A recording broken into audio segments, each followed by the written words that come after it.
Hi friends, Sunday స్పెషల్గా బిర్యానీ కూడా పెట్టారు మంతెన ఆశ్రమంలో. వెజ్ బిర్యానీ, మనకు ఇల్లు గుర్తు రాకుండా పన్నీర్ కర్రీ, వెజిటేబుల్ అన్ని ఫ్రూట్స్ అన్నీ కలిపి చేసిన కర్రీ, మళ్ళీ రహిత, పెరుగు రహిత సూపర్ ఉంటుంది. దాంతోపాటు మిర్చి బజ్జీ కూడా పెట్టారు, మనకు ఇల్లు గుర్తు రాకుండా. అది ఓవెన్లో పెట్టి చేశారు, మాకు కూడా చేసి చూపించారు ఎలా చేయాలనేది. చాలా బాగా చేశారు. మళ్ళీ కీరా కూడా చేశారు, స్వీటు. అది కూడా మాకు సూపర్ చేశారు.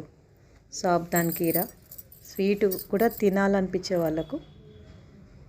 చూడండి, సండే సండే మనకు ఇంట్లో మనం ఎలా చేసుకుంటామో అలా కూడా చేసి పెట్టారు. ఆయిల్ ఉండదు, అస్సలు సాల్ట్ ఉండదు, కానీ మనం ఇంట్లో తిన్నట్టే ఉంటుంది.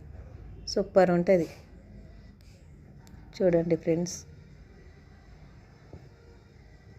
Sweet, veg biryani, paneer curry.